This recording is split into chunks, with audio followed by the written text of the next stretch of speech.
अच्छा, so group number 2 की इस बेसिक बात के बारे में, ये सारी बातें आपको पहले से मालूम है, मुझे उम्मीद है इन बातों में किसी को परेशानी नहीं है कि जनाब ग्रुप नंबर 2 का के एलिमेंट्स के नाम क्या हैं, beryllium, magnesium, calcium, strontium, barium periodic table है, पीरियोडिक टेबल में गिवन है, ओ लेवल्स की कॉन्फ़िगरेशन पहले से लिखी है, ए लेवल्स वाली कॉन्फ़िगरेशन के मुताबिक इनके एंड पे बेरिलियम है तो 2s2, मैग्नीशियम के 3s2, 4s2, 5s2, 6s2 S. इसको ना एक और काम करें, चूंकि इसका वैलेंस ये है एस है, तो लेट मी टेल यू इसको हम क्या बोलेंगे, इनको हम बोलेंगे एस ब्लॉक एलिमेंट्स। क्या? they're known as S block elements as well। S block में आता है ये।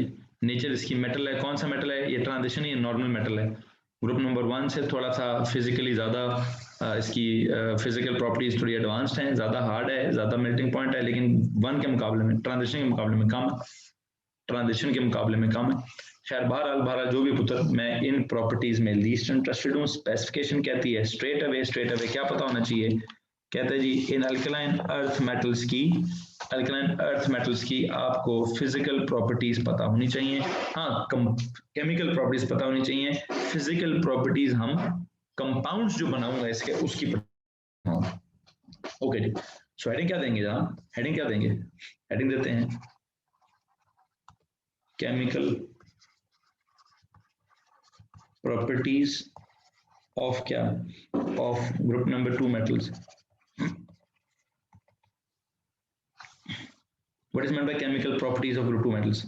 It is basically the chemical reactions of group 2 metals। जी बेटा लिखें, जो मैं लिखवाता होता हूँ लिखना होता है। जो मैं लिखवा रहा हूँ तो आपने भी लिखना है ना पुत्र, मैं वैसे ही लिखवा रहा हूँ, आपके लिखने के लिए लिखवा रहा हूँ। केमिकल रिएक्शंस मतलब, केमिकल प्रॉपर्टीज मतलब केमिकल रिएक्शंस पढ़ाने हैं जी। कौन से रिएक्शंस है जी? सबसे पहले मुझे बात बताइए बेटा, आप किसी भी चीज का जब रिएक्शन लिखते हैं तो मैं आपको सबसे पहले कौन सा रिएक्शन लिखवाता होता हूँ? बताना पसंद करेंगे जरा? हम सबसे पहले कौन सा रिएक्शन पढ़ते हैं? रिएक्शन विद ऑक्सीजन है जी। लो जी, सबसे पहला काम करेंगे जी रिएक्शन विद ऑक्सीजन। स्टार्ट करते हैं। रिएक्शन विद ऑक्सीजन में इन मेटल्स का, दे आर ऑल सॉलिड्स, इनका जब आप रिएक्शन कराएंगे विद ऑक्सीजन O2 गैस के साथ, तो लेट मी टेल यू क्या होगा। प्लीज जरा बताइएगा क्या बनेगा भाई, एक काम सुन लीजिएगा प्लीज। मैं यहाँ लिख रहा हूँ इस कोने में, मैं इसके सामने इनके ऑक्साइड्स का रिएक्शन विद वाटर भी लिखूंगा। Metal plus oxygen will give you क्या? Metal oxide MO। Metal oxide confirm solid state में होगा।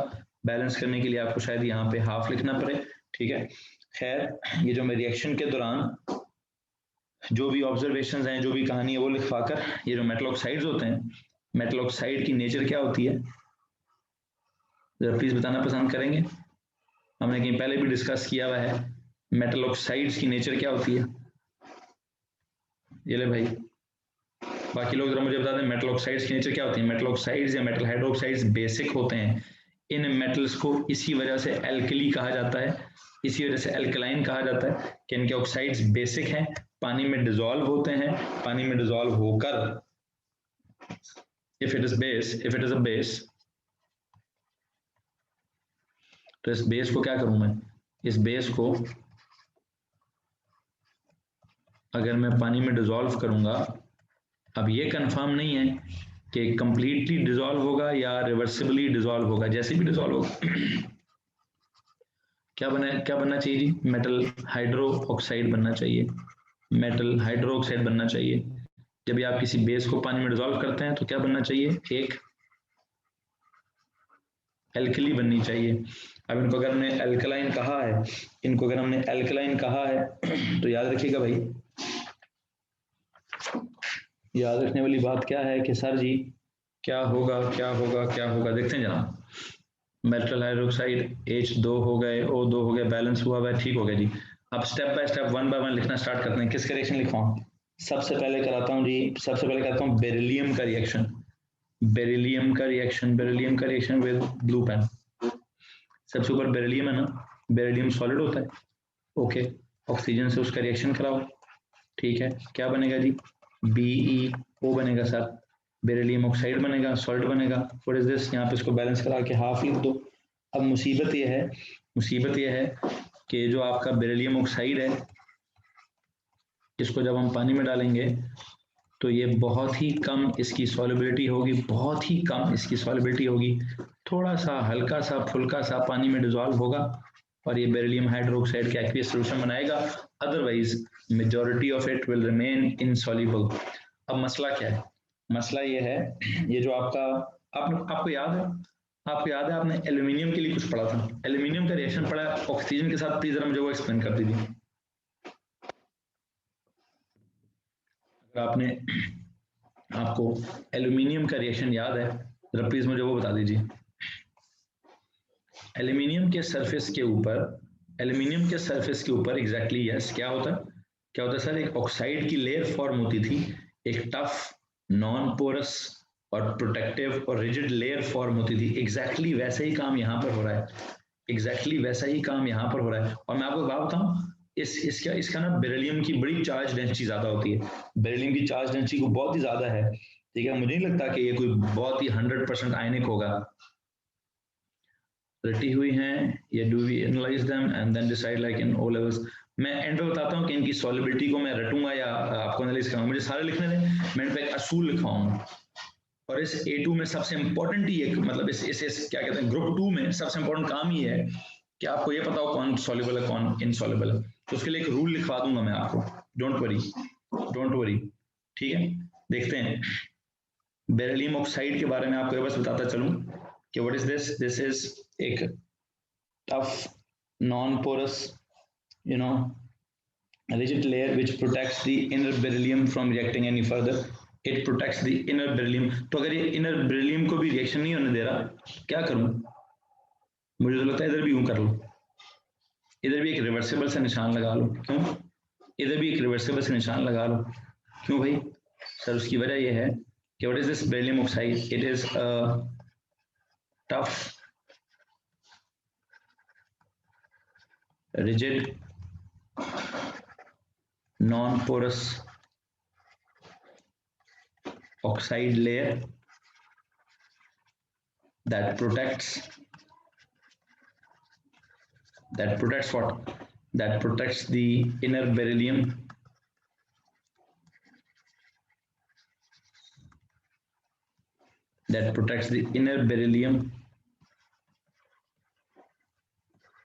from reacting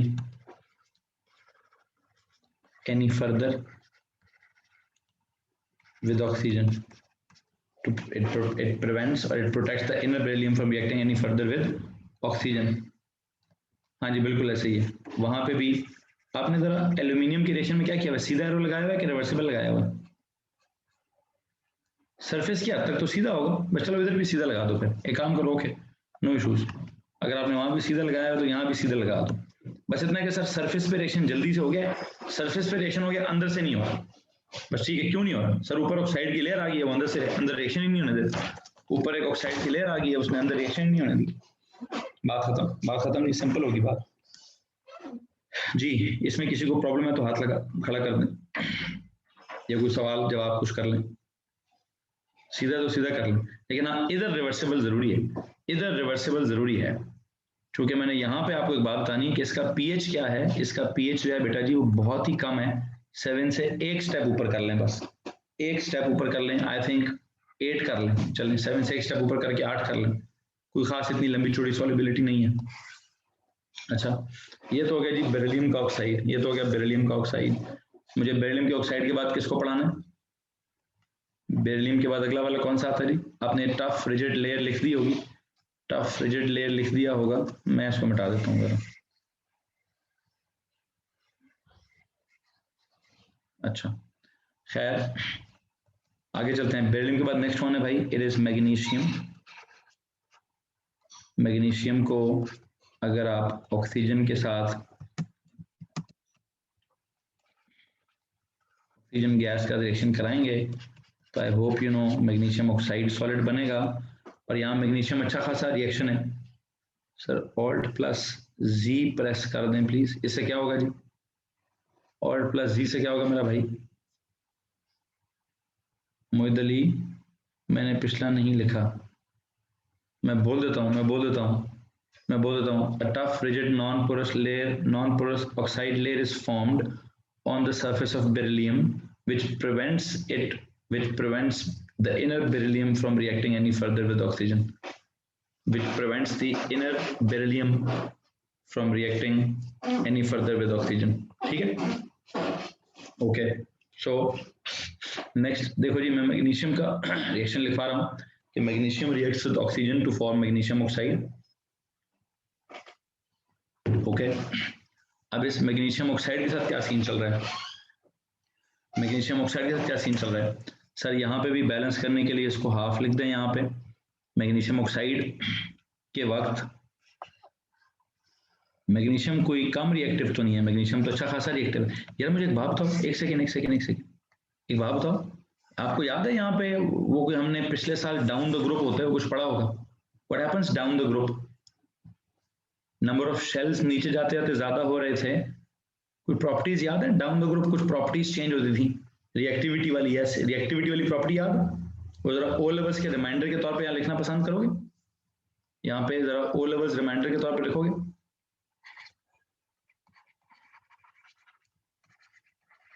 पिछले पेज पे जाओ, ओ लेवल्स रिमाइंडर में लिखो जी, मैं क्या कहूंगा, वहां भी मेटालिक ग्रुप था ना, as we move down the group 2, आपने ग्रुप 1 के लिए पढ़ा है, मैं एग्जैक्ट वही जुमले उठा के ग्रुप 2 के लिख दूं. आपने पढ़ा होगा सर, नीचे जाते हुए एटॉमिक नंबर इंक्रीज होता है, एटॉमिक नंबर के इंक्रीज होने से पता नहीं प्रोटॉन नंबर इंक्रीज होता है. खैर आपने पढ़ा होगा सर, वो शेल्स बढ़ जाते हैं, साइज बढ़ जाता है, इलेक्ट्रॉन का डिस्टेंस फ्रॉम द न्यूक्लियस ज्यादा हो जाता है, उसको रिमूव करना आसान हो जाता है. ठीक है, मैं बस सीधा से लिखता हूँ, as move down the group 2, electron को लूज करने की जो एबिलिटी है, वो एबिलिटी क्या हो जाती है, ability to lose the electron.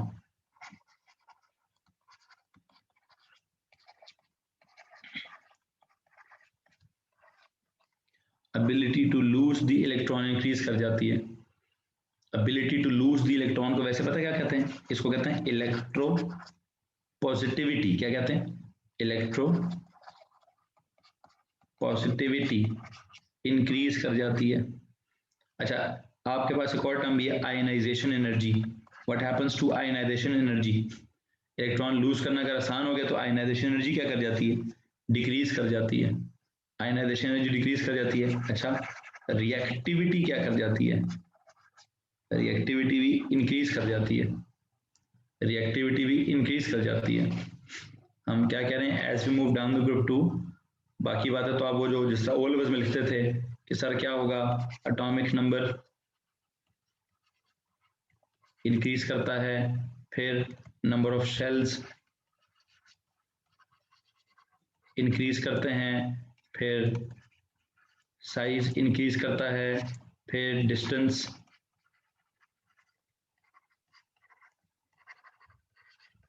Between nucleus and valence shell increase करता है. ठीक है, इनफैक्ट यस, एटॉमिक नंबर बढ़ रहा है, शेल्स बढ़ रहे हैं, साइज बढ़ रहा है, डिस्टेंस बढ़ रहा है. एक और चीज भी है, नंबर ऑफ शेल्स बढ़ रहे हैं तो यहाँ एक और लफ्ज लिखो सर, वो शील्डिंग इफेक्ट भी क्या हो रहा है, शील्डिंग इफेक्ट भी बढ़ रहा है. इनर शेल्स की तादाद बढ़ रही है, इनर शेल्स की तादाद बढ़ रही है, तो यस जनाब, शील्डिंग इफेक्ट भी बढ़ रहा है. atomic number increases, number of shells increases, shielding effect increases, distance between nucleus and valence shell increases. So एक और लफ्ज था, force of attraction between nucleus and valence shell, it decreases. So ability to lose electron increases, electropositivity increases, reactivity increases, but ionization energy decreases. ये सारे लफ्ज मुझे लगता है मैंने ionization energy में पढ़ाए हैं, तो जो ये सारी बातें मैंने आयनाइजेशन एनर्जी वाले टॉपिक में पढ़ाई कि आयनाइजेशन एनर्जी को क्या होता है, आयनाइजेशन एनर्जी डिक्रीज करती है as we move down the group, as we move, और मैंने अलोंग द पीरियड भी पढ़ाया होगा, और मुझे लगता है मैंने आयनाइजेशन एनर्जी के ट्रेंड डाउन द ग्रुप भी पढ़ाया होगा. We have done this. नहीं, मुझे जैसे कंफर्म कीजिए कि आपने ionisation energy along the period पढ़ा है सिर्फ, या ionisation energy down the group भी डिस्कस हुआ है. चेक करें ना, चेक करके बताओ ना यार, ऐसे ही बोल दिया। कॉपी खोलो, कॉपी खोल के चेक करो। डाउन द ग्रुप भी डिस्कस हुआ है, अच्छा ठीक है, फिर जब डिस्कस हुआ तो ठीक है जी, मैं ऐसे लिखवा रहा हूँ, फिर मुझे नहीं इसको डिस्कस करना। इतना काफी है फिर कि जी as we move down the group, ability to lose electron increases, electropositivity increases, ionisation energy decreases, reactivity increases, ये सब हुआ है जी।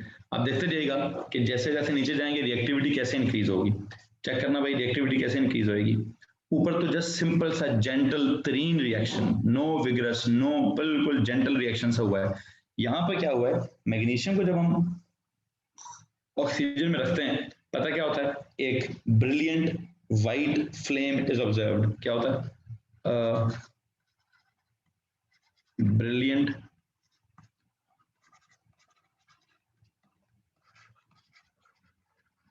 White flame is seen. हाँ ये मेरे ख्याल से इसका रिएक्शन हमने पहले ही पढ़ा हुआ इसलिए लिखा, इसलिए आगे चलो जी। अच्छा प्लीज बताओ, ये मैग्नीशियम ऑक्साइड को पानी में जब डालोगे, मैग्नीशियम ऑक्साइड को पानी में डालोगे तो क्या होगा। सर जी ये भी कोई खास इतना अच्छा डिजोल्व नहीं होगा, ये भी बड़ी मुश्किल से डिजोल्व होगा।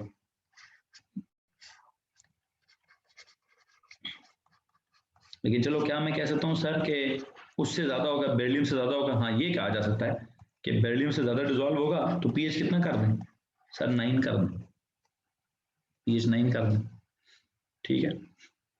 इधर से मैं आपको कुछ ट्रेंड्स समझाऊंगा इन पे। आगे चलो जी, बेरिलियम मैग्नीशियम कैल्शियम, कैल्शियम का रिएक्शन लिखो जी।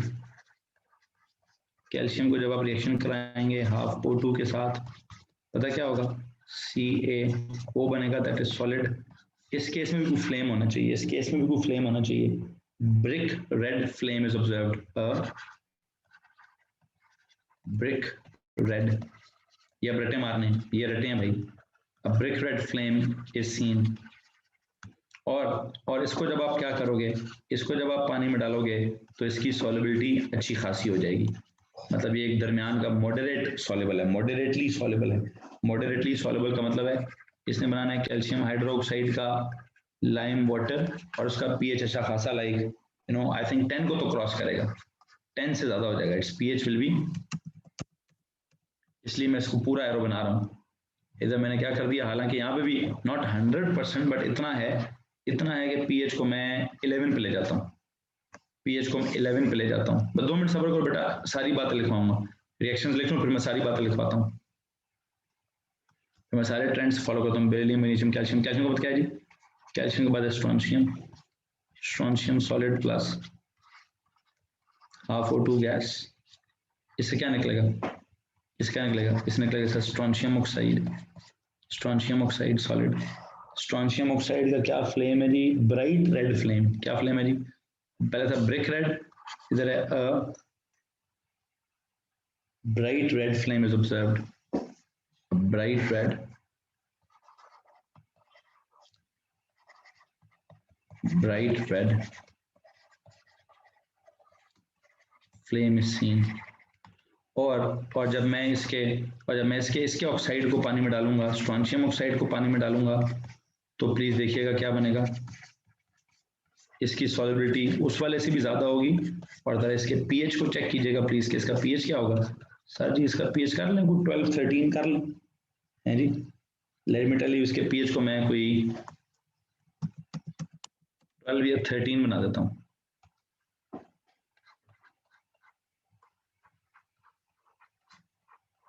ट्वेल्व या 13 बना दें। आखिरी एग्जाम्पल रहेगी जी, आखिरी एग्जाम्पल कौन सी है, स्ट्रोंशियम के नीचे कौन है भाई, बेरियम है सर, बेरियम को कराओ जी।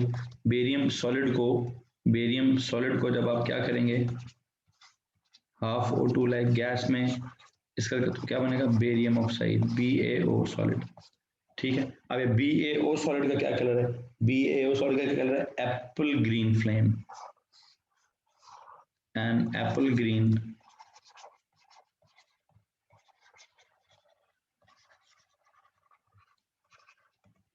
flame is seen, and apple green flame is seen, ठीक है, ठीक है जी।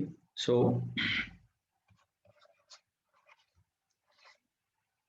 didn't understand why the last two reactions are not reversible.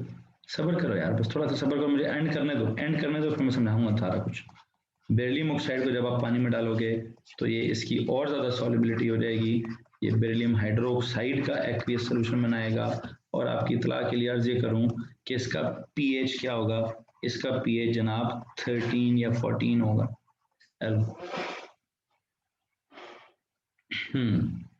अब मैं बताता हूं कि मैं क्या कहना चाह रहा हूं, चेक करो जी।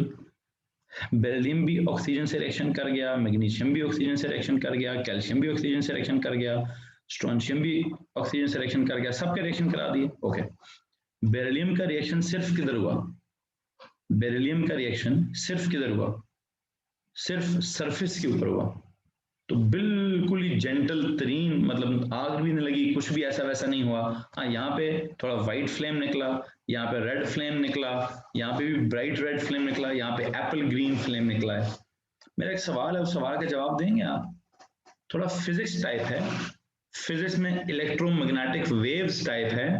इलेक्ट्रोमैग्नेटिक वेव्स में आई होप आपने पढ़ा होगा light spectrum, violet, indigo, blue, green, yellow, orange और रेड। रेड का वेवलेंथ सबसे ज्यादा है, लेकिन रेड की फ्रीक्वेंसी सबसे कम है। ये मैं आपको फिजिक्स में पढ़ा दूंगा, डोंट वरी। और रेड की एनर्जी भी सबसे कम है, रेड कलर की एनर्जी भी क्या है, सबसे कम है। अच्छा, इसको देखो जरा, ग्रीन की एनर्जी क्या होगी, ग्रीन थोड़ा पीछे आ रहा है, ग्रीन का वेवलेंथ थोड़ा कम है लेकिन फ्रीक्वेंसी ज्यादा है, तो ग्रीन का मेरे ख्याल से एनर्जी ज्यादा होगी। तो आप चेक करो, पहले वाले ने रेड फ्लेम निकाला है, एंड वाले ने ग्रीन फ्लेम निकाला है, इसका मतलब ज्यादा एनर्जी निकल रही है, ज्यादा आग निकल रही है, ज्यादा एक्सोथर्मिक हो रहा है। ओ लेवल्स का बच्चा कहता है सर ऊपर से नीचे आओ तो रिएक्टिविटी में इजाफा होता है। क्या होता है? ठीक है जी, हम कहते हैं सर ऊपर से नीचे आओ तो ठीक है, एबिलिटी टू लूज इलेक्ट्रॉन भी बढ़ती है, इलेक्ट्रोपॉजिटिविटी भी बढ़ती है, आयनाइजेशन एनर्जी भी घटती है, रिएक्टिविटी में भी इजाफा होता है। आई बिलीव एनर्जी जो रिलीज होती है उस एनर्जी में भी इजाफा होता है, एनर्जी के रिलीज होने में भी इजाफा होता है, ज्यादा एनर्जी रिलीज होती है। ठीक है, क्या होता है, गौर से मेरी बात सुनिए। as we move down the group 2, what happens, metals की रिएक्टिविटी में इजाफा हो रहा है, उनके रिएक्शन के विगरसनेस में इजाफा हो रहा है, एनर्जी रिलीज में इजाफा हो रहा है, रिएक्शन ज्यादा एक्सोथर्मिक हो रहा है। एंड वन मोर थिंग, ये जो ऑक्साइड्स बने हैं, ऑक्साइड ज्यादा बेसिक हो रहे हैं, ऑक्साइड्स की पानी में सॉलिबिलिटी ज्यादा अच्छे से हो रही है, सॉलिबिलिटी ऑफ हाइड्रोक्साइड्स इंक्रीज कर रही है। तो दो बातें मुझे लगता है यहां से इस रिएक्शन से हमें दो बातें समझ आती हैं। जब हम ऊपर से नीचे आते हैं और फ्लेम को जब हम ऑब्जर्व करते हैं, फ्लेम के कलर को जब हम ऑब्जर्व करते हैं, व्हाइट तो चलो व्हाइट होता है, रेड की ठीक है एक पर्टिकुलर फ्रीक्वेंसी होगी, ग्रीन की फ्रीक्वेंसी रेड से ज्यादा होती है, ग्रीन की एनर्जी रेड से ज्यादा होती है। तो जैसे जैसे हम नीचे आते हैं, the elements become more reactive, their reactions become more exothermic, their oxides become more soluble, their hydroxides become more alkaline। हाँ जी, समझ आ रहा है कि नहीं आ रहा?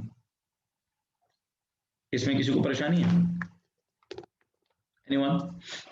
अगर मैं ये कहूं कि as we move down the group 2, लिखें यार, आप लिखें, आप जरा लिखें, आप लिखें as we move down the group 2, as we move down the group 2, what shall happen, what is happening?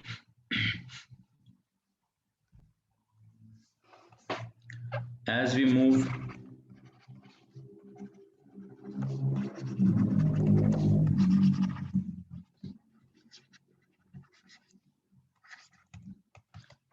down the group 2, number one आपने क्या पढ़ा था? उनकी जो आयनाइजेशन एनर्जी है वो डिक्रीज होती है, ठीक है, जिसका मतलब यह है कि इलेक्ट्रॉन लूज करने की या इलेक्ट्रोपॉजिटिविटी इंक्रीज करती है, जिसका एक और मतलब भी है कि सर उनकी रिएक्टिविटी भी इंक्रीज करती है। ठीक हो गया। अब अगली बात जो है, अगली बात क्या है, अगली बात यह है कि सर उनके reactions become, metals become more reactive as we move down the group, reactivity increases, तो इसका मतलब है reactions become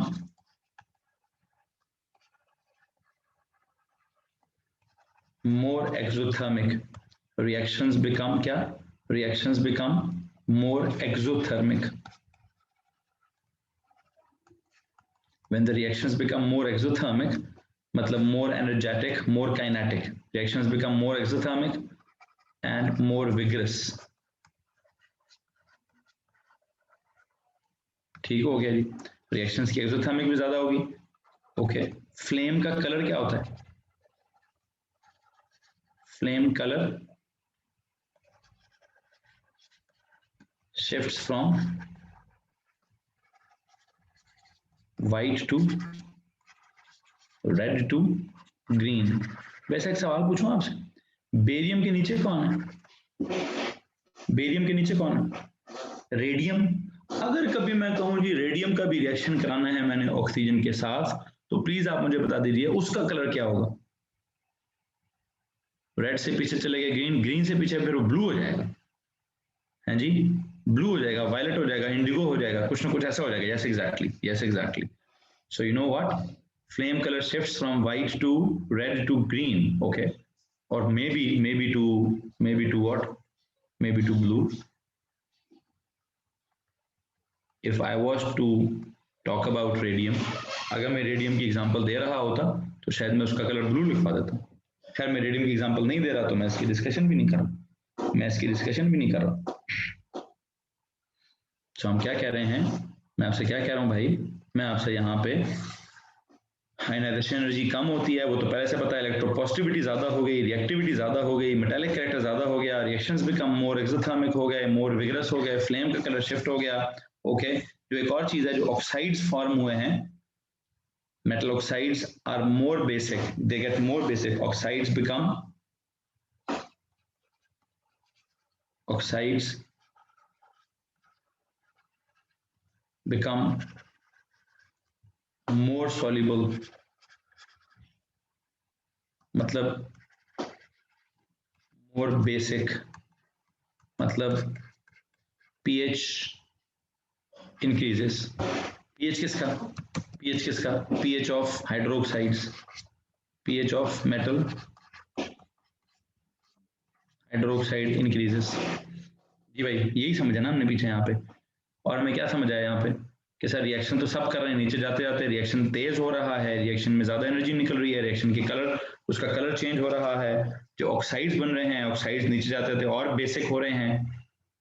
यार मुझे एक बात बताओ, मुझे एक बात बताओ, आपने वो पढ़ा था, वो ऑक्साइड्स या हाइड्रो ऑक्साइड्स का ओ लेवल्स में एक सॉल्युबिलिटी रूल पढ़ा था। पेज के हेडर पे जाओ, पेज के हेडर पे जाके एक चीज लिखोगे, वो ओ लेवल्स का रिमाइंडर, ओ लेवल्स रिमाइंडर कराओगा। ऑक्साइड्स या हाइड्रो ऑक्साइड्स आर जनरली, ये पेज के हेडर पे लिखना प्लीज, पेज के हेडर पे लिखना please, are generally what, are generally insoluble, they are generally insoluble except for क्या, except for, वो क्या पढ़ा आपने, great people can never show their backs, great people can never, चलो किसी ने पढ़ा great people can never strike back, ये जो भी है, हाँ ये कल लिखवाया था आपने, बिल्कुल ठीक है, can never show their backs। इसमें क्या सीन था जी, इसमें क्या सीन है, ग्रेट पीपल क्या है, ग्रुप नंबर 1 वाले ऑक्साइड्स या हाइड्रोक्साइड्स, कैन में क्या है, कैल्शियम वाला हाइड्रोक्साइड, नेवर इज अमोनियम वाला, उसको छोड़ दें, शो इज स्ट्रॉन्शियम वाला हाइड्रोक्साइड, बैक्स इज बेरियम वाला हाइड्रोक्साइड। तो एक चीज पे गौर करो ना, एक चीज पे गौर करो ना भाई, कि हमने स्ट्रॉन्शियम वाले, कैल्शियम वाले हाइड्रोक्साइड को, स्ट्रॉन्शियम वाले हाइड्रोक्साइड को और बेरियम वाले हाइड्रोक्साइड को कैसे लिखा है, कैल्शियम वाला हाइड्रोक्साइड, स्ट्रॉन्शियम वाला हाइड्रोक्साइड और बेरियम वाला हाइड्रोक्साइड। जी भाईजान, वो हमजा कौन कौन पूछा था मुझसे सवाल सर, ये पता नहीं रिवर्सिबल एरो समझ नहीं आया, क्यों पूछा था भैया? आई डोंट नो, पता नहीं किसी ने मुझसे सवाल पूछा था थोड़ी देर पहले, मैंने कहा था सब्र करो यार, जब मैं एंड करूंगा तो समझ आ जाएगा। I think it was Hamza Asad, आप थे, आई डोंट नो कौन था, कि सर ये रिवर्सिबल एरो समझ नहीं आ रहे। भाई जिसने भी वो रिवर्सिबल एरोस का सवाल पूछा था उसको आप समझ आ रहे हैं कि हाइड्रोक्साइड्स की solubility increases down the group. अगर मैं इन पे एक फैक्ट बना लूं, मैं इसमें से देखो ये वाले तो सॉल्युबल हो गए ना, ये वाले तो सॉल्युबल हो गए, कौन सॉल्युबल नहीं है?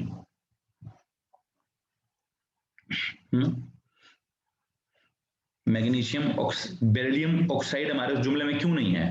बिकॉज सर वो रिवर्सिबल है, वो वीक बेस है। ये मैग्नीशियम ऑक्साइड हमारे इस जुमले में क्यों नहीं है? वो भी रिवर्सिबल है, वो भी वीक बेस है, वो भी वीक बेस है। अब मुझे इसी बात को, ये ओ लेवल्स की एग्जैक्ट यही बात है, लेकिन इसको ए लेवल्स में कैसे पढ़ाना है? इसको ए लेवल्स में ऐसे पढ़ाते हैं, इसको ए लेवल्स में कैसे पढ़ाते हैं? वो कहते हैं जी बच्चा जी आप ये याद करो कि हाइड्रोक्साइड्स की solubility increases down the group 2 है जी। एएस के बच्चे को इस बात को, इसी एग्जैक्ट बात को कैसे याद करना है? सॉल्युबिलिटी ऑफ ऑक्साइड्स या hydroxides increases down the group 2। ये आपका ए लेवल्स का फैक्ट है जी, ये आपने सबसे पहले याद रखना है। जो आपको ओ लेवल्स में पता नहीं great people can never show backs करके समझाया गया था, क्या ग्रेट पीपल वाले हाइड्रोक्साइड हमेशा सॉल्युबल होते हैं, ग्रुप 1 के सॉल्युबल होते हैं, अमोनियम के सॉल्युबल होते हैं, कैल्शियम स्ट्रोंशियम बेरियम के सॉल्युबल होते हैं? मैं इस बात को ए लेवल्स में आपको कैसे समझा रहा हूं? मैं इस बात को ऐसे समझाऊंगा, क्या सॉल्युबिलिटी ऑफ ऑक्साइड्स, ये भी हेडर पर लिखना है या ये मेन नोट, ये मेन नोट्स में जाके लिखो, ये मेन नोट्स पे जाके लिखो, ओ लेवल्स के रिमाइंडर को हेडर पे लिखो, और अभी जो लिखवा रहा हूं ये जो ए लेवल्स का जो जुमला लिखवाया है ये आपके मेन नोट्स का जुमला है। कि सर हम वो ग्रेट पीपल के हिसाब से नहीं याद करेंगे, हम किस हिसाब से याद करेंगे? हम याद करेंगे सॉल्युबिलिटी ऑफ ऑक्साइड्स और hydroxides increases down the group 2। और हाँ इधर ब्रैकेट में लिख दो, इसकी रीजन पढ़ाऊंगा, रीजन इन A2। एग्जैक्ट इसी लाइन से बेटा, या ये कुछ बातें मेरी हमेशा याद रखना आपने, मैं जो लाइन जहां छोड़ूंगा एग्जैक्ट वहीं से मैं A2 में स्टार्ट करूंगा। ग्रुप नंबर 2 का जो चैप्टर है मैं पता है A2 में कहां से स्टार्ट करूंगा? इस फुल स्टॉप से, कि भाई आपने लास्ट लाइन क्या लिखी थी पिछले साल? आपने लास्ट लाइन ये लिखी थी सर सॉल्युबिलिटी ऑफ ऑक्साइड्स या hydroxides increases down the group. इसकी एक बड़ी रीजन है एनर्जेटिक्स के हिसाब से, वो मैं A2 में पढ़ाऊंगा। किसी को मसला है तो हाथ खड़ा करेंगे, किसी को अगर कोई मसला है तो हाथ खड़ा करेंगे। Give us a hint please. No, आपको समझ नहीं आएगी भाई, मैंने एनर्जेटिक्स पढ़ाने हैं A2 में, इसीलिए होता है कि जो चीजें AS में पता ही नहीं चल सकती बच्चे को, कुछ टर्म्स ऐसी हैं जिसको AS में डिस्कस ही नहीं किया जा सकता, इसलिए उसको A2 में छोड़ा जाता है। बच्चा कहता है sir give us a hint please, और थोड़ी केमिस्ट्री जानने के लिए, ये केमिस्ट्री भी जाननी है आपने। ये लिखने का सिर्फ एक मकसद है कि आपको पता हो A2 में सेम चैप्टर कहां से स्टार्ट होगा। A2 में पीरियड 3 खत्म हो गया ना, तो पीरियड 4 से स्टार्ट होगा। ग्रुप 2 में यहां से खत्म हो गया ना, यहां से आगे स्टार्ट होगा जी। रिएक्शन विद ऑक्सीजन में किसी को प्रॉब्लम है?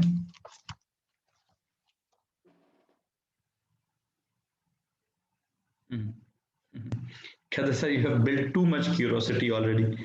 ओके जी, ओके, फिर भी करते हैं पुत्र, करेंगे। जो क्यूरोसिटी को छोड़िए, आपने ओ लेवल्स में क्या हर चीज को जान लिया था?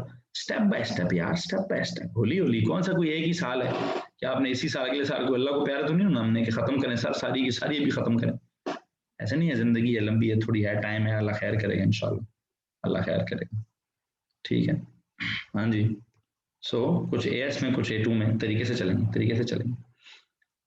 बस आप एक फैक्ट याद करें, हाँ बिल्कुल जनाब, जिंदगी मौत अल्लाह के हाथ में है। मुझे भी समझ आ गया था मेरे मुंह से क्या निकल रहा है, लेकिन नॉर्मली अगर हम 50-60 साल की जिंदगी को एवरेज एज माने, ठीक है, वैसे तो इंसान की अगले लम्हे का भी नहीं पता, बिल्कुल सही फरमाया आपने, 100% बजा फरमाया, लेकिन एवरेज एज आजकल के ज़माने में 50-60 साल है। 50-60 साल बड़ी ज़िंदगी है, PhD करने तक का मौका मिल जाएगा आपको, डोंट वरी।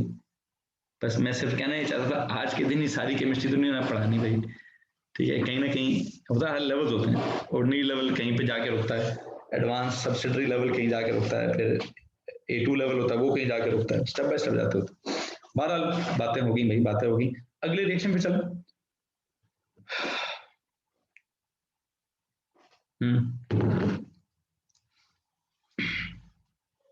इल्म हासिल करने वाले एक दिन में भी हासिल कर लेते हैं।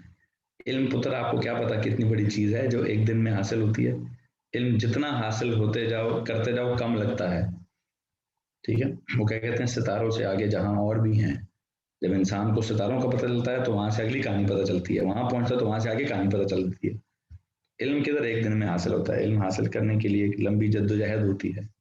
थोड़ा और इल्म दे देता हूँ, डिफरेंट वाला इल्म इल्म हासिल करने का बहुत ही शौक चढ़ गया है तो अगला इल्म भी है ना यार। मैंने कौन सा क्लास खत्म करने को कह दिए, मैंने ये थोड़ी ना कहा कि क्लास खत्म कर देते हैं, इल्म देते हैं आपको, टेंशन ना लें आप, इल्म हासिल करें आप इंशाल्लाह। अच्छा लग रहा है मुझे कि आप इल्म हासिल करने के लिए ख्वाहिश रख रहे हैं, तगो कर रहे हैं। ओके जी, सेकंड रिएक्शन पे चलें प्लीज। वैसे मुझे एक बात बताएं, ये जो आपने फर्स्ट रिएक्शन कराया है ये ऑक्सीजन के साथ, रिएक्शन विद ऑक्सीजन, इसको आप क्या बोलते हैं, क्या होता है ये रिएक्शन विद ऑक्सीजन? सर आसान लफ्जों में इसको कहते हैं ऑक्सीडेशन, है जी। And that is one sort of addition, sort of addition reaction है, ठीक है। सिंपल है, आपने दो एलिमेंट्स को ऐड करा के कंपाउंड बना दिए। और हाँ, आप कंपाउंड की प्रॉपर्टीज समझा रहे हैं। वैसे मुझे बताएं इसको मैंने सॉलिड क्यों लिखा है, इस कंपाउंड को सॉलिड क्यों लिखते हैं भाई?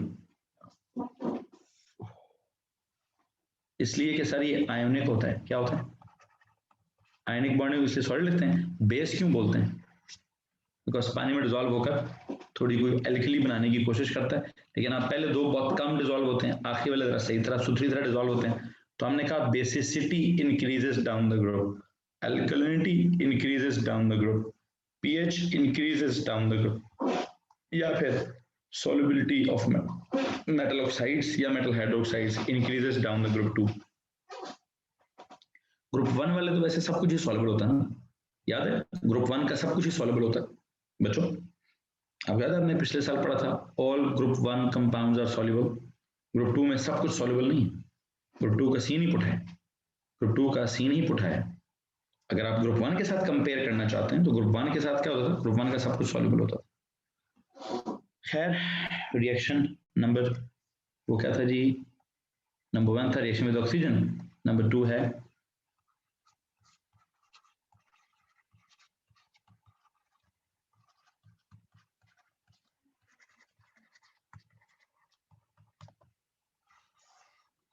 Reaction with water, reaction with water.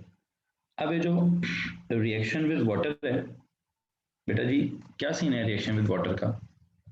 What sort of reaction that would be,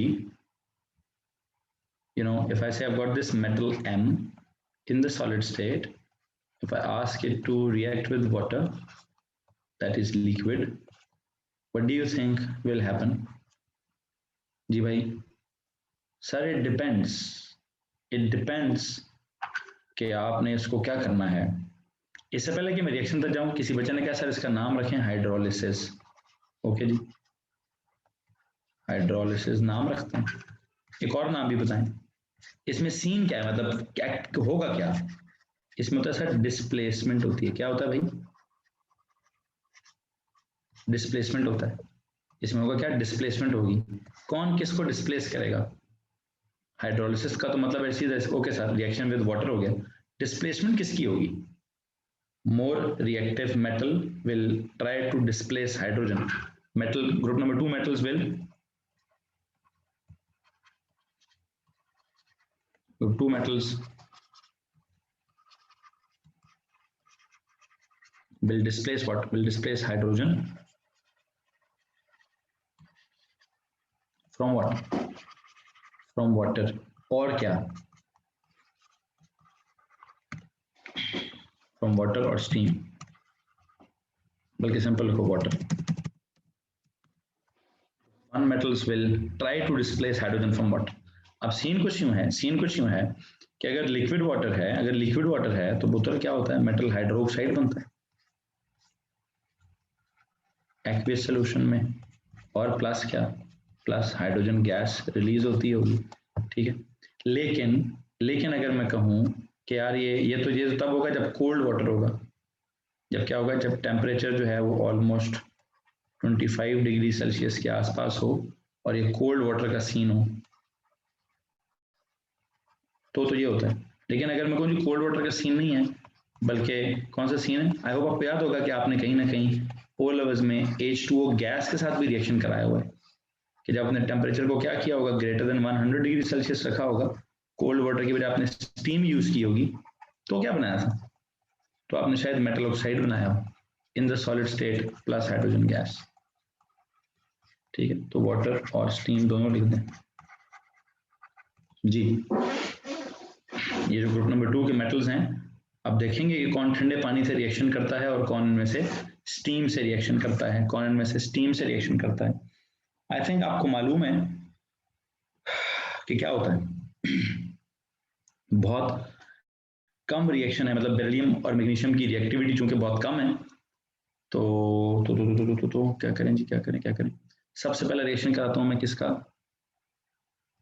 सबसे पहला रिएक्शन कराता हूं बेरिलियम का, beryllium solid plus H2O liquid. अगर तो आप ये वाला रिएक्शन चाहते हैं तो लेट मी टेल यू कि ये बहुत लेस रिएक्टिव हैं, ठीक है, इसलिए ठंडे पानी से बहुत मुश्किल से रिएक्शन करेंगे, रादर हाँ इनकम्प्लीटली करेंगे। चलो अगर आप ठंडे पानी से रिएक्शन कराते हो तो शायद ये ऐसे कर लेंगे, ओके जी ऐसे करा लो, बेरिलियम हाइड्रोक्साइड प्लस क्या, प्लस हाइड्रोजन गैस, और बहुत ही कम, या तो ये सॉलिड बनेगा थोड़ा सा, या ये थोड़ा सा एक्वियस बनेगा, बहुत कम इसका सीन है जी।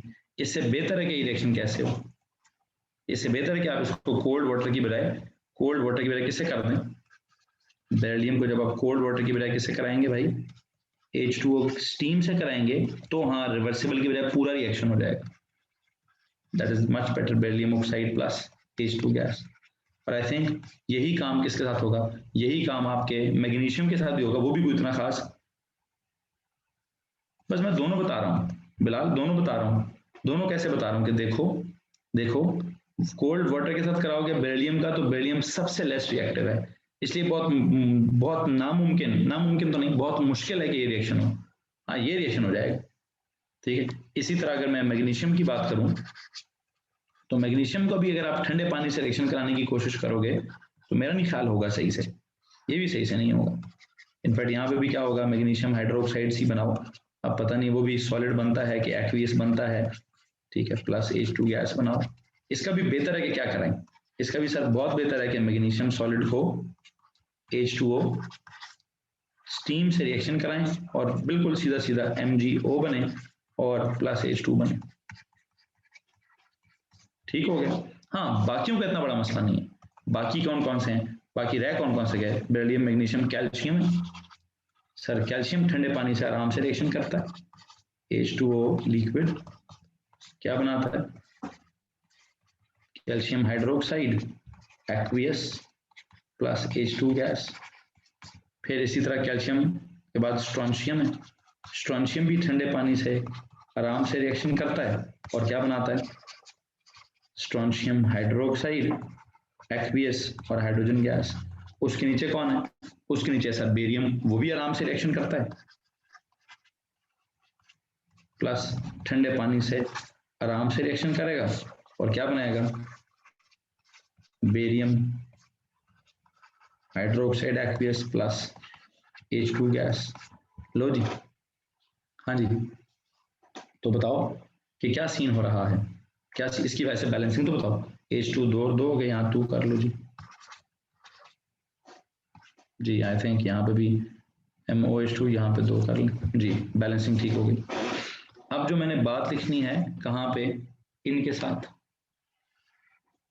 बेरिलियम एंड मैग्नीशियम के साथ, ये they are at the top of the group so they are least reactive, मैंने लिखना है जी beryllium and magnesium are very less reactive, are very less reactive metals, so what, so they cannot, so they are less reactive, they cannot react, they can not react readily they cannot react readily with cold water. जो less reactive होते हैं उनके लिए माहौल बनाना पड़ता है. rather react with steam. rather react with steam. On the other hand, ये जो आपके ये वाले हैं, कौन से वाले भाई सर, जो ये वाले हैं, calcium, strontium and barium, what are they? They are more reactive. So what? They can react with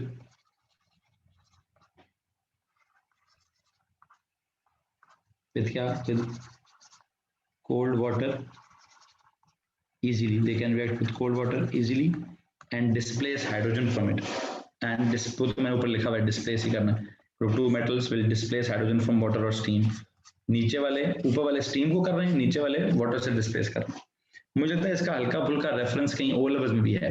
इस रिएक्शन का रेफरेंस भी O levels में है, लेकिन O levels में इसको डिफरेंट तरीके से पढ़ाया जाता है. शायद कहीं रिएक्टिविटी सीरीज के हिसाब से पढ़ाया जाता है, और रिएक्टिविटी सीरीज में ना तो बेरिलियम है, ना मेरे ख्याल से मैग्नीशियम और कैल्शियम है. King Neptune likely can make, हाँ कैन मेक, तो कैन आता था ठंडे पानी के साथ, मैग्नीशियम आता था स्टीम के साथ. कुछ याद आ रहा है बच्चों? अगर मैं कहूँ king Neptune likely can make, तो आई थिंक ओ लेवल्स में पढ़ाते थे कि सर पहले चार जो हैं कोल्ड वाटर से करेंगे तो कैल्शियम कोल्ड वाटर में चला जाता था, बाकी वाले हॉट वाटर या स्टीम से करेंगे तो मैग्नीशियम हॉट वाटर वाले सीन में आ जाता था. याद आ रहा है? चलो याद आ रहा है कि नहीं आ रहा? मेरी बलास है. मैंने क्या याद कराना है? मैंने ये याद कराना है भाई, पूरी रिएक्टिविटी सीरीज मेरे सिलेबस में नहीं, मेरे सिलेबस में ग्रुप नंबर 2 है. तो ग्रुप नंबर 2 में ऊपर वाले 2 कम रिएक्टिव हैं, नीचे वाले 3 ज्यादा रिएक्टिव हैं. ये वही सीन हुआ ना? क्या यहाँ पे आपने क्या लिखा है सर? नीचे जाते हुए क्या होता है? नीचे जाते हुए आयनाइजेशन एनर्जी डिक्रीज होती है, इलेक्ट्रोपॉजिटिविटी इंक्रीज होती है, रिएक्टिविटी इंक्रीज होती है, रिएक्शंस बिकम मोर एक्सोथर्मिक, मोर विगरस. ठीक है, या फिर हम कहते हैं कि फिर नीचे वाले क्या करते हैं? नीचे वाले क्या करते हैं? नीचे वाले ठंडे पानी की, मतलब स्टीम के बजाय ठंडे पानी के साथ रिएक्शन कर सकते हैं. जब रिएक्टिविटी इंक्रीज हो जाएगी तो metals can now react with cold water rather than steam. क्यों? नीचे वाले are more reactive, calcium, strontium and barium are more reactive, so they can react with cold water easily. ऊपर वाले are less reactive, so they can not react readily with cold water, rather react with steam. भाईजान मुझे उम्मीद है मैंने समझा दी बात जो आपको समझाना चाहता हूँ. कुछ सवाल है तो पूछिए.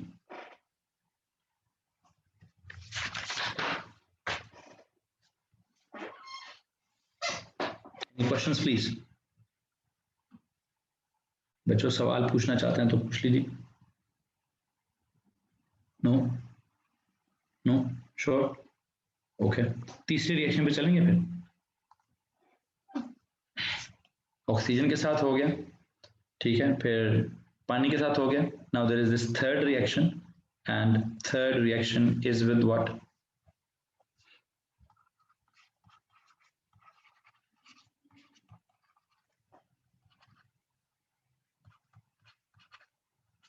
reaction with acids.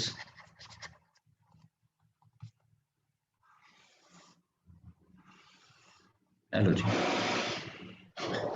जी भाई, reaction with acid. I no time है पुत्र, मुझे सब पता है. तो मेरे सामने बिल्कुल घड़ी बिल्कुल मेरे सामने. बच्चा कह रहा सर 20 बज गए हैं, कोई निकम यार 10 बजे 20 बजेगा कुछ लगता. सबर करो जी, सबर करो भाई. मैं सुबह ना 1 बजे से पढ़ा रहा हूँ, मेरी बत्ती गुल नहीं हुई, तेरी बत्ती गुल हुई है. इधर सुनो. खैर 5-10 मिनट, जस्ट 10. बीच में मैंने 10 मिनट की ब्रेक ली थी कहीं, बीच में 10 नहीं बल्कि 15 मिनट की ब्रेक थी. 15 मिनट की ब्रेक थी भाई, 15 भी नहीं, अगर एग्जैक्ट गिनूं तो 20 मिनट की ब्रेक थी. 20 मिनट तो बनते हैं यार. 9:40 पे मैंने ब्रेक ली थी. 8:40 पे ब्रेक ली थी. हाँ जी, भूख लगी है, खाना खाएं. मैंने कब मना किया? खाने को पास बुलाएं. आपके सर में दर्द है, वो जब दर्द था तब मैंने रेस्ट कर लिया था, अब दर्द खत्म हो गया. अच्छा जी, बीज की बात करते हैं 10 मिनट. हाँ, मैं कोई सब्जी बेच रहा हूँ ना की बात करते हैं. ओके सुनो यार, थर्ड रिएक्शन है, बड़े गौर से सुनना है भाई, बहुत गौर से सुनना है भाई. अल्लाह खैर करेगा, अल्लाह खैर करेगा। इधर ध्यान दो, इधर ध्यान दो। रिएक्शन विद एसिड्स में भी, रिएक्शन विद एसिड्स के बारे में भी आपको बताऊं, this is a displacement reaction.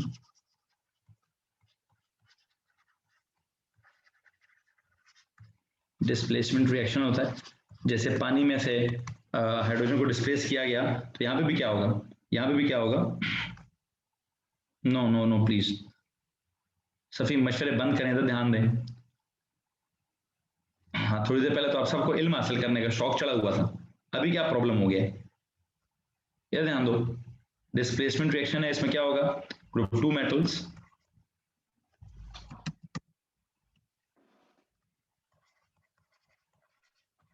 क्या करेंगे, will displace hydrogen from acids. ठीक हो गया।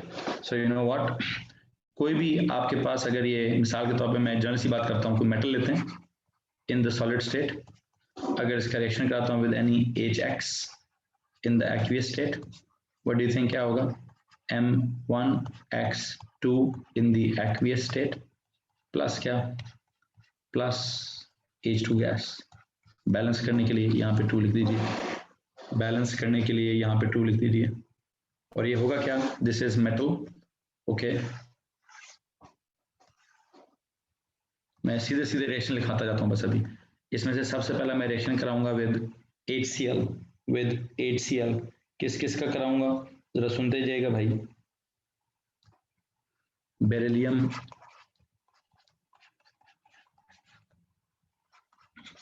Magnesium plus HCl, calcium plus HCl, strontium plus HCl, barium plus HCl. These metals are all solids. This HCl acid is always aqueous.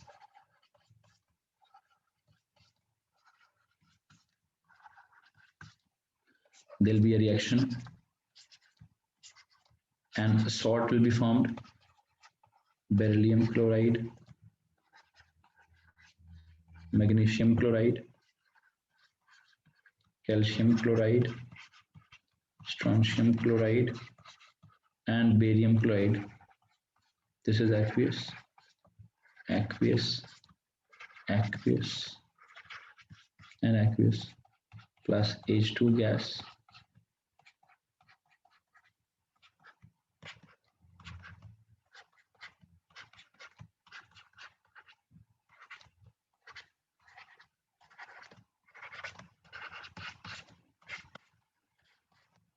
Hello जी, balance करने के लिए यहाँ पे 2 लिख दो, और मुझे क्लोराइड्स की सॉल्युबिलिटी का कोई जुमला याद करा दो ओ लेवल्स में, ओ लेवल्स रिमाइंडर दो यार कोई, इसके हवाले से, क्लोराइड्स की सॉल्युबिलिटी के हवाले से। Chlorides are generally, aged people have cough, exactly, chlorides are generally क्या,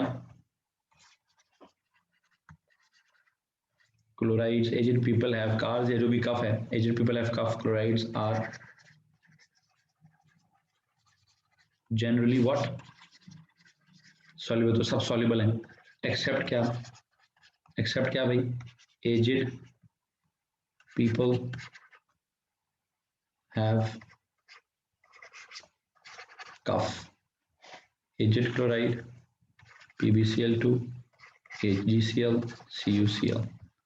ठीक है, तो क्या था जी, एज्ड पीपल हैव कफ, इसमें से कोई ग्रुप 2 वाला है, एजेड सिल्वर है, Pb लेड है, Ag मर्करी है, Cu कॉपर है। I think you know, cars जो लिख रहे थे ना, कार्स से शायद डाउट होता कैल्शियम की बात हो रही है, कार से शायद डाउट पड़ता कि कैल्शियम की बात हो रही है। No, they are all aqueous, aqueous, aqueous, कोई ऐसा नहीं है जो डिजोल्व ना होता, कोई ऐसा नहीं है जो डिजोल्व ना होता। हाँ जी, वो सारे सिल्वर या कॉपर या मर्करी ट्रांजिशन की कहानी। जी, किसको मसला है, कोई मसला है तो हाथ खड़ा करो भाई, अगर कोई मसला है तो प्लीज हाथ खड़ा कर दीजिए। नो? ओके ओके जी, अगले रिएक्शन में चलते हैं। ये तो आपने HCl के साथ रिएक्शन कराया है, मुझे बताइए मैंने रिएक्शन कराना है किसके साथ? Now the reaction with nitric acid के साथ। नाइट्रिक एसिड से कराएं जी, beryllium solid plus HNO3 aqueous, magnesium solid plus HNO3 aqueous, calcium solid plus HNO3 aqueous, strontium solid plus HNO3 aqueous, strontium के बाद कौन है जी? Barium solid plus HNO3 aqueous। जी भाई, यहाँ से थोड़ा सा मुझे आगे समझाइए, क्या बनाऊं जी? BE beryllium nitrate, BeNO3 twice, magnesium nitrate, MgNO3 twice, calcium nitrate Ca, calcium के ऊपर 2 प्लस है ना, और नाइट्रेट के ऊपर 1 नेगेटिव होता है, बिल्कुल ठीक है। Strontium nitrate 2, barium NO3 twice, सबके सब क्या होंगे बच्चों? ये सबके सब एक्वियस होंगे कि नहीं होंगे? क्यों? एक जुमला था ओ लेवल्स की, वंस अगेन ओ लेवल्स का एक रिमाइंडर कराओ, नाइट्रेट्स आर ऑल सॉल्युबल, उसमें कोई एक्सेप्शन नहीं है, without any exception all nitrates are soluble, exactly yes. तो यहाँ पे मैं क्या जुमला लिखवाऊंगा अभी आपको कि भाई जी सर यहाँ क्या सीन है? यहाँ सीन ये है कि ऑल नाइट्रेट्स आर, याद आ रहा है, all nitrates are soluble without any exception, without any exception, without any exception। Balance करने के लिए यस, बैलेंस करिए, हाइड्रोजन 2, नाइट्रेट 2, 2 2 2 2 और ये 2। इसको मसला तो हाथ खड़ा कर दीजिए प्लीज। एग्जैक्टली ओ लेवल्स की तरह के रिएक्शंस हैं, मेटल्स की स्टेट्स आपके सामने हैं, इनकी स्टेट्स आपके सामने, एसिड्स आर ऑलवेज एक्वियस, वो आपको पता होना चाहिए, ठीक है। बल्कि काम करें, पेज कैट पे जाएं, एक ओ लेवल्स का फैक्ट लिखें। ओ लेवल्स में फैक्ट था, since acidity needs water so acids are always aqueous, since acidity needs water, since acidity needs water,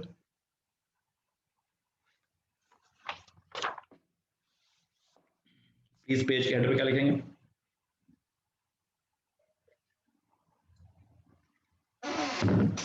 Since acidity needs water,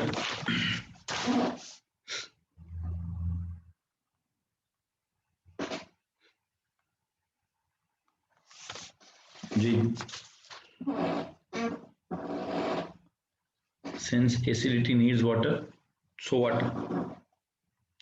So acids are always aqueous solutions. Acids are always aqueous solutions. Acids are always क्या चीज भाई? Acids are always aqueous solutions. ये जो मैं आपको O levels का reminder करा रहा हूँ, क्या लिखवा रहा हूँ? Solubility rules.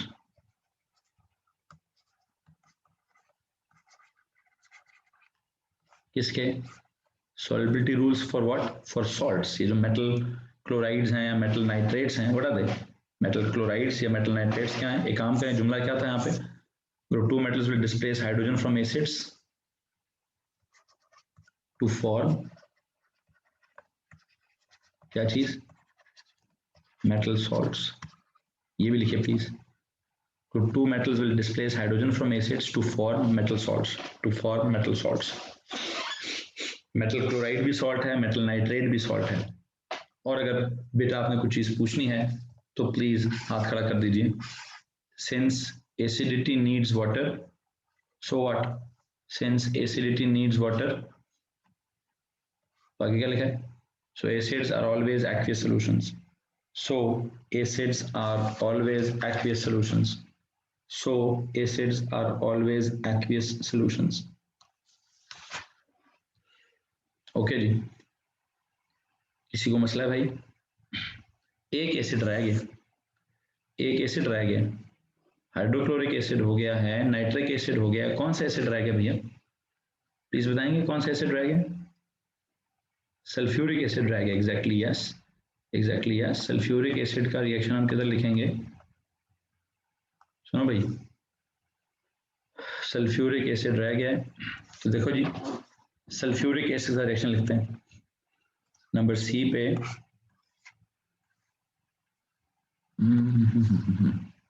नंबर सी पे इनका सल्फ्यूरिक एसिड का रिएक्शन लिखते हैं।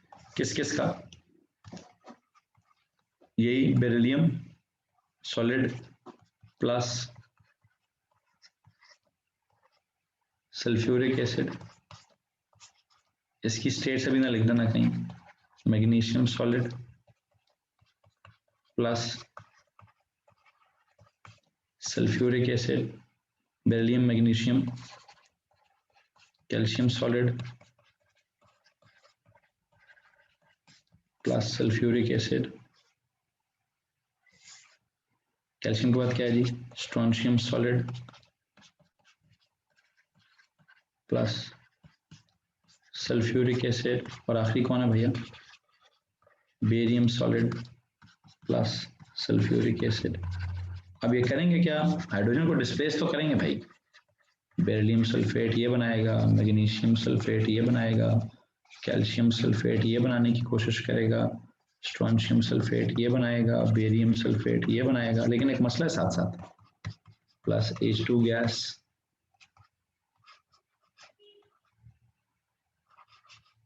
H2 gas plus H2 gas plus H2 gas plus H2 gas.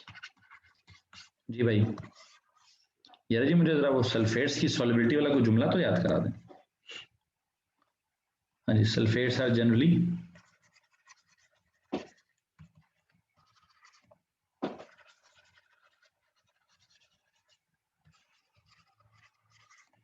soluble except for क्या?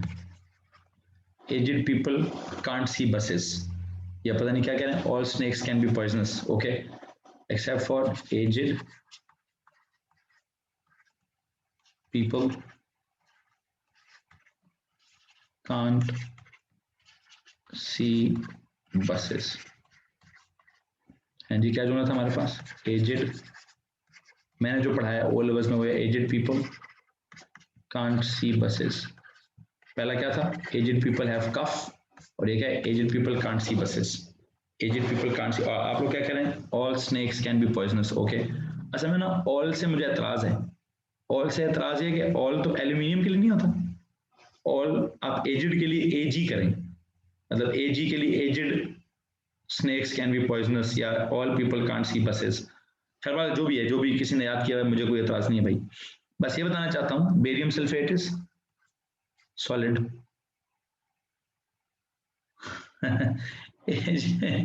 ओके जी, ओके, दिस इज, मैं बस ये चाहता हूं आप ऑल पीपल, ये क्या था? All snakes can be poisonous, उसकी बजाय क्या कर लें? उसकी बजाय क्या कर लें? देखें, aged people can't see buses एक सीक्वेंस में आ रहा है ना, जो सीक्वेंस आपको पढ़ाना चाह रहा हूं, can't, this is can't see buses, beryllium aqueous है, मैग्नीशियम सल्फेट एक्वियस है, कांट सी बसेस। जिस सीक्वेंस में A2 पढ़ाना था वो जरूरी है। आपने कहा जी ऑल स्नेक्स ऊपर आ जाएगा, कैन बी पॉइजनस, कुछ सीक्वेंस बड़ा खराब हो जाता है। खैर ओ लेवल्स में फर्क नहीं पड़ता, ओ लेवल्स में फर्क नहीं पड़ता इस बात से, यहाँ जो अभी मैं पढ़ा रहा हूँ अभी फर्क पड़ता है, ए लेवल्स में फर्क पड़ता है। किस बात से फर्क पड़ता है मुझे बताएं? ये तो आपका ओ लेवल्स रिमाइंडर है ना, ओ लेवल्स वाले बच्चे ऐसे पढ़ते हैं, ए लेवल्स वाले को कैसे पढ़ना चाहिए? ए लेवल्स के हिसाब से क्या नोट्स बनेंगे यहाँ पे, प्लीज बताइए, ए लेवल्स के हिसाब से क्या जुमला बनाऊं? solubility of sulfates decreases down the group 2। अजीब सा शोगल नहीं हो गया यार, इधर चेक करो, यहां के लिखा हमने solubility of oxides और hydroxides increases down the group 2 है। ऑक्साइड्स या हाइड्रोक्साइड्स के लिए ग्रुप 2 में क्या होता है? solubility increases होती है। अच्छा, यहां में भी क्या पढ़ाने लगा हूं? यहां में भी क्या पढ़ाने लगा हूं? ये बड़ा बड़ा करके लिखेगा भाई, solubility of क्या? of sulfates solubility of sulfates decreases down the group 2. once again यही तो पढ़ाना है AS में, सॉरी AS क्या A2 में, यही तो A2 में चौका लगाना है यार। ये क्या बात हुई सर, ऑक्साइड्स और हाइड्रोक्साइड्स की solubility down the group increase कर रही थी और सल्फेट्स की solubility down the group decrease कर गई, तो इसकी reason in what, in A2। जी भाई, कोई मसला, कोई मसाइल, कोई परेशानी, कोई प्रॉब्लम, कोई कॉन्सेप्ट, कोई, मुझे उम्मीद है आपको समझ आ रहा होगा जो मैं समझा रहा हूँ, मुझे उम्मीद है आपको समझ आ रहा होगा। Kindly show the previous page, पहले इस पेज को मुकम्मल कर लें भाई। तो कहने का मतलब यह है, कहने का मसला यह है, कहने की बात यह है कि भाई यहाँ मतलब ओ लेवल्स के जुमले जैसे भी हैं, ओ लेवल्स के जुमलों से ही तो बात निकल रही है। ओ लेवल्स वाले बात वहाँ बहुत ही कोई बड़ा रैंडम किस्म का काम था यार, बड़ा रैंडम किस्म का काम है, ठीक है। इसलिए वहां जुमले याद करने पड़ते हैं कि जी aged people can't see buses, तो पता नहीं एजेड पीपल है आपका, यहाँ पे कोई जुमला बना, यहाँ हर चीज की खुद की एक सीन नहीं है कि सर बस इतना याद करें कि हाइड्रोक्साइड्स की सॉल्युबिलिटी डाउन द ग्रुप क्या हो रही है, इंक्रीज, और सल्फेट्स की solubility down the group decrease हो रही है। इतना तो याद करना पड़ेगा। सर दो उल्टे ट्रेंड, उल्टा हिसाब है जी, बिल्कुल उल्टा हिसाब है। हाइड्रोक्साइड्स की solubility down the group increase कर रही थी और हमने कहा कि सर काम बड़ा आसान है, काम बड़ा सीधा सीधा है, केमिस्ट्री अभी इतनी भी सीधी नहीं है, केमिस्ट्री इतनी भी सीधी नहीं है, इसका मसला आएगा A2 के अंदर, बिल्कुल पड़ेगा जनाब, बिल्कुल मसला पड़ेगा, मसला पड़ेगा जी। सो आई थिंक यहां तक किसी को परेशानी नहीं होगी। क्या पढ़ रहे हैं?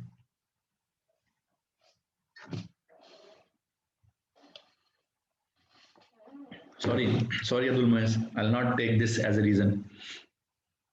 नो नो नो नो, इस वक्त कोई आपके जुमले को हम एज अ रीजन नहीं मान सकते। बड़ी अजीब व गरीब सी रीजन, लंबा चौड़ा चैप्टर है, पूरा चैप्टर है इन दो जुमलों को समझाने के लिए। एक और बात बताऊं, A2 में सिर्फ जुमले ही दो हैं, इस चैप्टर के A2 में दो ही जुमले हैं कि जी सल्फेट्स की सॉल्युबिलिटी डिक्रीज क्यों होती है और हाइड्रोक्साइड्स की सॉल्युबिलिटी इंक्रीज क्यों होती है जी। सो फिल वक्त हमने क्या किया, हमने इनका रिएक्शन विद ऑक्सीजन पढ़ा, ऑक्साइड्स बनाए, उन ऑक्साइड्स को पानी में डिजोल्व कराया, कौन थोड़े सॉल्युबल हैं कौन ज्यादा सॉल्युबल हैं वो डिस्कस किया, ठीक है। फिर हमने इनको क्या किया, फिर हमने इनके रिएक्शन विद वाटर किया, वाटर में जो मेटल हाइड्रोक्साइड्स बने उसमें से कौन थोड़ा सॉल्युबल है कौन ज्यादा सॉल्युबल है वो डिस्कस हुआ। फिर हमने इनका क्या बोलते हैं एसिड्स का रिएक्शन कराया है। एक एसिड मैंने कौन सा कराया, हाइड्रोक्लोरिक एसिड, उसके सारे सॉल्ट सॉल्युबल, नाइट्रिक एसिड्स सारे सॉल्ट सॉल्युबल, सल्फ्यूरिक एसिड में सॉल्युबिलिटी को फिर पंगा हो गया है। क्या पंगा हो गया है कि सर जी solubility of sulphates decreases down the group 2। कोई सवाल है तो हाथ खड़ा कर दीजिए, अगर किसी के पास कोई सवाल है तो प्लीज हाथ खड़ा कर दीजिए। किसने कहा था पिछला पेज दिखाएं, ये वाला पेज है, ऐसे भी पिछला बेटा, किसी ने कहा था सर लास्ट पेज दिखा दें, हु वाज दैट? मेरे मैसेजेस ऊपर निकल गए हैं सर, इससे पिछला वाला सर, ये वाला रयान आतिफ, ये वाला पेज, ग्रुप 2 खत्म नहीं, नो ग्रुप 2 इज नॉट खत्म। आई थिंक मैं स्पेसिफिकेशंस देख रहा हूँ, हाँ अगर मैं एक और लेक्चर लूँ तो शायद मैं कल ग्रुप 2 खत्म कर दूँ। Yes, half of the group 2 is खत्म, 1 2 3 4 5 लाइनों में से 2.5 लाइनें खत्म, हाँ 5 स्पेसिफिकेशंस है, 5 लाइंस की स्पेसिफिकेशन है, उसमें से 2.5 लाइंस की स्पेसिफिकेशन हो चुकी है। इंशाल्लाह कल मैं इस ग्रुप 2 को भी खींच जाएंगे जी, खींच जाएंगे। और मुझे उम्मीद है यार ये कोई इतनी लंबी रॉकेट साइंस नहीं, मैं ओ लेवल्स के हिसाब से पढ़ा रहा हूँ, ओ लेवल्स में से बातें निकाल के पढ़ा रहा हूँ, ओ लेवल्स में से बातें निकाल के पढ़ा रहा हूँ। Thank you so much for your effort sir, बड़ी मेहरबानी जनाब, सेम टू यू। आपकी भी एफर्ट है, आप सुन रहे हैं, समझ रहे हैं, फॉलो कर रहे हैं, लिख रहे हैं, एब्जॉर्ब कर रहे हैं। चलें, आपको मजीद तंग नहीं करते, मजीद आपको डिस्टर्ब नहीं करते। कोई कह रहा है सर भूख लगी है, कोई कह रहा है सर जी कोई मेहमान आए हैं उनके पास बैठना है, कोई कह रहा है क्या करना है। ओके जनाब जी, ओके जी, क्या करिए भाई, छुट्टी करते हैं और यहाँ से आगे इंशाल्लाह बड़ी मेहरबानी, बहुत अच्छा समझ आया। बस एक दफा अपने हाथ से दोबारा लिखोगे ना, अपने हाथ से दोबारा